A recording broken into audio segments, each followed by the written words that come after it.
Madame la Présidente, Madame la Ministre, Messieurs les rapporteurs, mes chers collègues. Le contexte géopolitique nous rappelle chaque jour que nous vivons dans un monde aussi dangereux qu'avant la chute du rideau de fer. Alors que nous surfions naïvement sur les dividendes de la paix, nous avons désarmé progressivement notre pays. Nous avons été chassés de nos bases en Afrique et nous avons perdu beaucoup d'influence dans l'Indo-Pacifique. Or, une nation qui renonce à sa puissance finit toujours par perdre son rang. Le général de Gaulle l'avait compris. Il n'existe pas de souveraineté sans puissance, ni de puissance sans effort de défense. La France consacrait alors près de 5% de sa richesse nationale à ses armées. Et voilà qu'aujourd'hui, nous dépassons très légèrement les 2% du PIB.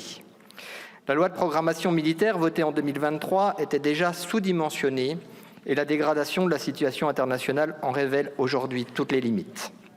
Je veux ici rendre hommage aux femmes et aux hommes de nos armées qui, malgré ces insuffisances budgétaires, accomplissent leur mission avec courage et dévouement. Alors oui, Madame la Ministre, les 36 milliards d'euros supplémentaires prévus par cette actualisation sont nécessaires. Oui, les efforts consentis sur les munitions, les capacités spatiales, l'aviation de combat et les drones vont dans le bon sens. Oui, mes chers collègues, le relèvement de la cible de nos lance-roquettes unitaires constitue une avancée. Le groupe UDR avait dénoncé l'insuffisance de la cible initiale et se félicite de son relèvement par la commission mixte paritaire. Nous saluons également qu'une solution souveraine ait été retenue. Oui encore, nous nous félicitons de l'adoption d'une disposition que notre groupe avait défendue ici même en hémicycle. Privilégier, dans la commande publique, les drones souverains français puis européens. Ces avancées, mes chers collègues, démontrent une chose.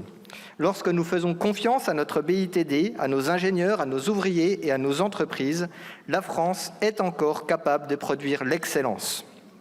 Mais ne nous racontons pas d'histoire. Cette actualisation demeure avant tout un rattrapage.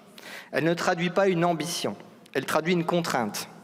La contrainte de finances publiques dramatiquement et scandaleusement dégradée par 9 années de macronisme. En moins de 10 ans, la dette de notre pays a augmenté de plus de 1 000 milliards d'euros. À cause de ce désastre, nous en arrivons à cette absurdité. La France consacre aujourd'hui davantage d'argent au paiement des intérêts de sa dette qu'au budget de ses armées. Autrement dit, les Français dépensent davantage pour rembourser les désastres budgétaires des gouvernements socialo-macronistes qui se sont succédés que pour assurer leur propre sécurité. Pas sûr qu'ils vous leur pardonneront. Vous reconnaissez la nécessité du réarmement, mais votre gouvernement est incapable de faire les choix budgétaires nécessaires pour son financement, puisque le Premier ministre s'est mis lui-même une épée de Damoclès socialiste au-dessus de la tête.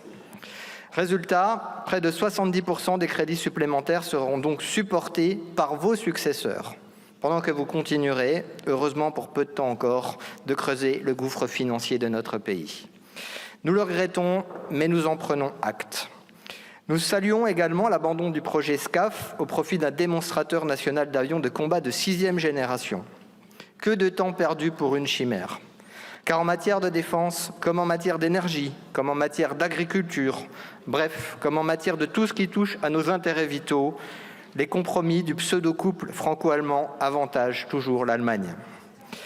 Heureusement, la France a conçu avec le groupe Dassault Aviation le Rafale, reconnu comme le meilleur avion omnirôle du monde. Cette réussite prouve que la souveraineté industrielle française est encore une réalité. Mais les insuffisances demeurent. Il manque au minimum 16 Rafales supplémentaires pour permettre à notre armée de l'air et de l'espace d'assurer durablement l'ensemble de ses missions. Et je pense aussi à notre marine. Nous ne disposons aujourd'hui que de 15 frégates de premier rang, alors que le gouvernement lui-même a reconnu le besoin d'en posséder 18. Pour le deuxième espace maritime du monde, Madame la Ministre, cette situation n'est évidemment pas acceptable. Parce que la défense relève de l'intérêt supérieur de la nation, parce que nos armées méritent mieux que les postures politiciennes et parce que nous ne pratiquerons jamais la politique du pire, le groupe UDR votera tout de même pour cette actualisation de la loi de programmation militaire.